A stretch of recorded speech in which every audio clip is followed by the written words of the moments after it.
28 जून 1917 को दक्षिण अफ्रीका के प्रिटोरिया का एक इलाका था ट्रांसवाल, जिसमें एलोन मस्क का जन्म हुआ। उनके पिता का नाम एरोल मस्क और मां का नाम था मे मस्क। एलोन मस्क के पिता कनाडा में एक इलेक्ट्रिकल इंजीनियर और पायलट का काम करते थे। उनकी मां पेशे से एक फूड स्पेशलिस्ट थी।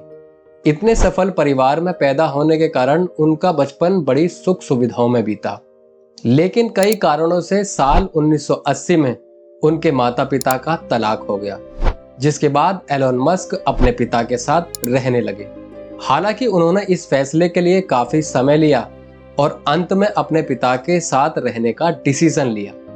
लेकिन बाद में एलोन को बहुत पछतावा हुआ जब छोटे से एलोन को ये पता चला कि उनके पिता ने दूसरी शादी कर ली है, जिससे उनकी एक सौतेली बहन तोस्का और सौतेला भाई किम्बल मस्क भी थे।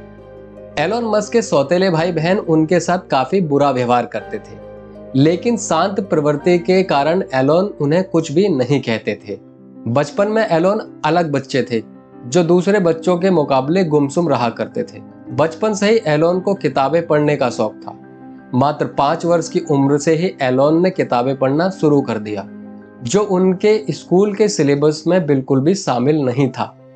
10 वर्ष का होते ही एलोन मस्क कई किताबें पढ़ चुके थे, जिससे उन्हें कंप्यूटर की कई कठिन प्रोग्रामिंग लैंग्वेज को सीख लिया था। शुरुआत से ही एलोन को कंप्यूटर में बड़ा लगाव था। वो किताबें पढ़ने और कंप्यूटर पर नई नई चीजों को सीखने के लिए बहुत उत्सुक हुआ करते थे। यही कारण है कि सिर्फ 20 साल की उम्र में ही एलोन ने एक वीडियो गेम बना डाला। एलोन मस्क ने अपना ये वीडियो गेम कई लोगों के सामने रखा और बाद में एक टेक्नोलॉजी मैगजीन को मात्र $500 में बेच दिया। पहली बिक्री करने के बाद उन्हें थोड़ा सा बिजनेस अचीवमेंट महसूस हुआ, जिसके बाद उन्होंने इस क्षेत्र में आगे बढ़ने का निर्णय कर लिया। अपने स्कूल के दिनों में एलोन एक औसत दर्जे के छात्र थे, लेकिन उन्हें विज्ञान और गणित में बेहद दिलचस्पी थी। अपने पिता से अलग होने के बाद एलोन कनाडा चले गए और वहां उन्होंने कनाडा की नागरिकता हासिल करके यूनिवर्सिटी ऑफ पेंसिल्वेनिया में फिजिक्स की डिग्री प्राप्त की। इसके बाद वार्डन स्कूल ऑफ लैंग्वेज में एलोन ने इकोनॉमिक्स में ए ग्रेड की डिग्री अपने नाम कर ली। हालांकि एलोन मस्क अपने स्कूली दिनों को ज्यादा महत्व नहीं देते थे, क्योंकि उनका ऐसा मानना था कि आज के टाइम में शिक्षा केवल एक व्यापार का ट्रेडिशन बन चुका है, जहां बच्चों की कलात्मकता को पूरी तरह से नष्ट कर दिया जाता है और उन्हें एक किताबी कीड़ा बना दिया जाता है।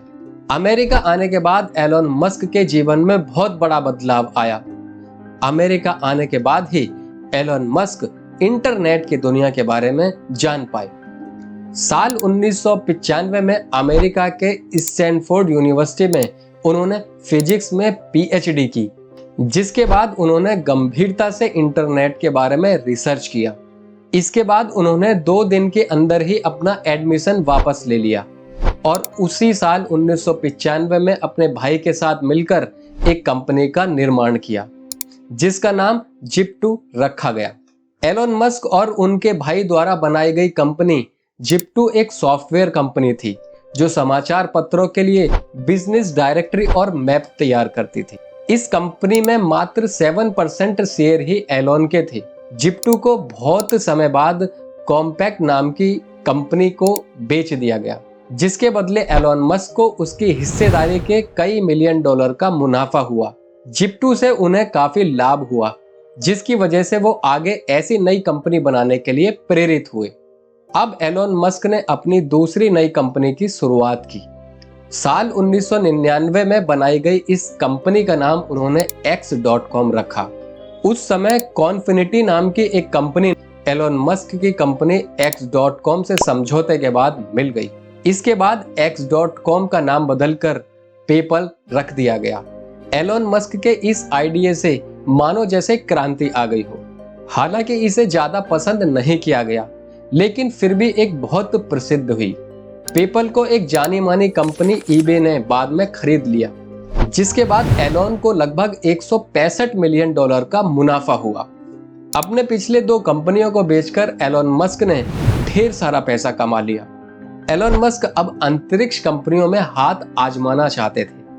हालांकि इतनी तरक्की करने के बावजूद भी किसी अनजान क्षेत्र में इतना बड़ा रिस्क लेने के लिए एलोन मस्क को लोगों ने कई हिदायतें दी। स्पेस एक्स आज दुनिया की सबसे बड़ी अंतरिक्ष कंपनियों में से एक है, लेकिन जब एलोन मस्क स्पेस एक्स को शुरू करने के लिए अपनी पूरी पूंजी झोंक रहे थे, तब इससे कई लोग नाखुश हुए थे। चांद पर कदम रखने वाले पहले अमेरिकी व्यक्ति नील आर्मस्ट्रॉन्ग ने खुद एलोन मस्क को इस कठिन कदम का कई बार मजाक उड़ाया था। स्पेस एक्स का काम ये था कि वे अंतरिक्ष में रॉकेट बनाकर भेजती थी और ऐसे प्रोजेक्ट के बदले उसे कई मिलियन डॉलर आसानी से मिल जाते थे। स्पेस एक्स को खड़ा करने में एलोन मस्क ढेर सारे संघर्षों के बाद सफल रहे और आज परिणाम दुनिया के सामने है। ग्रीन इन्वायरमेंट को बढ़ावा देते हुए एलोन मस्क ने एनर्जी सोर्स को भविष्य के लिए बचाए रखने के उद्देश्य से एक इलेक्ट्रिकल वाहन बनाने वाली टेस्ला कंपनी का निर्माण किया। टेस्ला कंपनी के वाहन आज पूरी दुनिया में सबसे अधिक लोकप्रिय वाहनों में से एक माने जाते हैं, जो पूरी तरह से प्रदूषण रहित हैं। टेक्नोलॉजी को विकसित करके टेस्ला कंपनी ने बिना ड्राइवर के चलने वाले वाहनों को भी इजाद कर दिया है। वर्ष 2004 में Elon Musk board of directors के रूप में इस कंपनी से जुड़े थे, जिसके बाद अब टेस्ला कंपनी को ही एलोन मस्क के नाम से जाना जाता है। एलोन मस्क ने अपने ही भाई की एक कंपनी सोलर सिटी में निवेश करना स्टार्ट किया। साल 2006 में उन्होंने इस कंपनी में भारी निवेश किया, जिसके बाद सोलर सिटी नाम की वे कंपनी अमेरिका की दूसरी सबसे बड़ी सोलर कंपनी बन गई है। समय को देखकर एलोन मस्क ने सोलर सिटी और टेस्ला को 2013 में मर्ज कर दिया, जिसके बाद आज के समय में दोनों ही कंपनी एक साथ मिलकर बेहतरीन वाहनों का निर्माण कर रही हैं। एलोन मस्क का एक हाइपरलूप का आइडिया बहुत सफल रहा।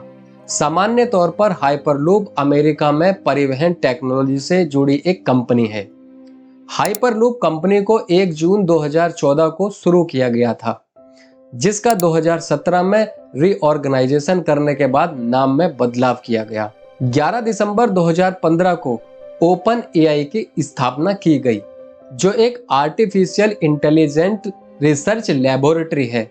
ये एक नॉन प्रॉफिटेबल ऑर्गेनाइजेशन है, जिसकी स्थापना एलोन मस्क और उसके एक सहयोगी ने साथ मिलकर किया था। एलोन मस्क हमेशा नई संभावनाओं को तलाशने में विश्वास रखने वाले व्यक्ति हैं। इन्होंने स्पेस रिसर्च कंपनी इलेक्ट्रिसिटी के अलावा एक बहुत बड़ी क्रिएटिव खोज की है। मानव मस्तिष्क को आर्टिफिशियल इंटेलिजेंस से जोड़ने के लिए एलोन मस्क की न्यूरालिंक कंपनी विश्व प्रसिद्ध है। ये आर्टिफिशियल इंटेलिजेंस पर काम करती है, बल्कि सोचने की कार्य क्षमता को बढ़ाने पर भी रिसर्च करती है। न्यूरालिंक कंपनी का मुख्यालय अमेरिका में सैन फ्रांसिस्को में स्थित है, जिसकी स्थापना वर्ष 2016 में की गई थी। विश्व में सबसे ज्यादा हाई क्वालिटी की टनल बनाने के लिए एलोन मस्क की द बोरिंग कंपनी विश्व प्रसिद्ध है। उन्होंने इलेक्ट्रिकल टनल बनाने का प्रारंभ किया है। जिस तरह से जनसंख्या वृद्धि हो रही है, उसी वजह से हर रोज ट्रैफिक के कारण कई समस्याएं उत्पन्न होती हैं। 17 दिसंबर 2016 में स्थापित द बोरिंग कंपनी इस वैश्विक समस्या के निदान पर काम कर रही है। सुरक्षित परिवहन के लिए द बोरिंग कंपनी अपने प्रयास निरंतर कर रही है।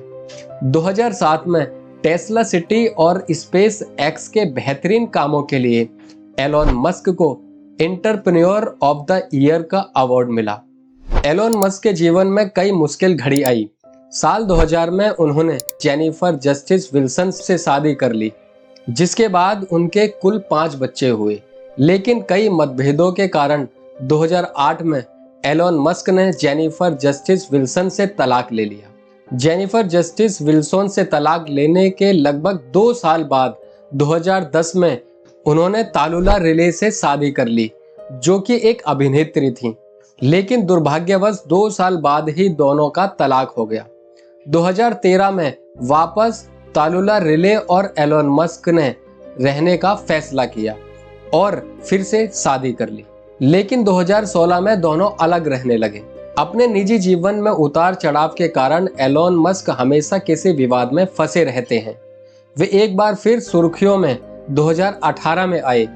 ग्राइम्स, जो कि एक कनाडियन संगीतकार थी, जब उनके साथ संबंध में आए थे। साल 2020 में ग्राइम्स ने एक बेटे को जन्म दिया जिसका नाम एलोन मस्क ने XA12 रखा। इस अजीब नाम के कारण कैलिफोर्निया की सरकार ने वर्तमान अंग्रेजी वर्णमाला के ऐसे शब्दों के ना होने के कारण आपत्ति जताई। इसके बाद एलोन मस्क के बच्चे का नाम बदलकर XA12 रखा गया। मॉडर्न अंग्रेजी वर्णमाला में ऐसे कोई अक्षर नहीं थे, इस कारण एक बार फिर उनके बेटे का नाम बदलकर XAE12 रखा गया। एलोन मस्क के हमेशा जोखिम उठाने के रवैये के कारण उन्हें real estate life iron man कहा जाता है। दुनिया के सबसे बड़े निवेशक, अमीर व्यक्ति और बिजनेसमैन के अलावा एलोन मस्क ये ख्वाहिश रखते हैं कि उन्हें दुनिया इंजीनियर के रूप में अधिक जाने। वे जब छोटे थे तब स्कूल में कुछ शरारती बच्चों ने उन्हें सीढ़ी से धकेल दिया था, जिसके बाद उनकी एक कान से सुनने की शक्ति खत्म हो गई। आज भी एलोन मस्क को सांस लेने में दिक्कत होती है। एलोन मस्क का मानना है कि पुस्तकें इंसान को क्रिएटिविटी उत्पन्न करने में सहायता करती हैं, इसलिए वे खुद प्रतिदिन ज्ञानवर्धक किताबें पढ़ते हैं। दोस्तों, अगर आपको ये वीडियो पसंद आई है तो वीडियो को लाइक, अगर आपने चैनल को सब्सक्राइब नहीं किया है तो प्लीज़ चैनल को सब्सक्राइब कर लें, क्योंकि ऐसी वीडियो बनाने में हमें बहुत मेहनत लगती है। अगर आप इस वीडियो के लिए एक लाइक करते हैं तो इससे हमारा मनोबल बढ़ता है। वीडियो में अंत तक बने रहने के लिए आपका धन्यवाद।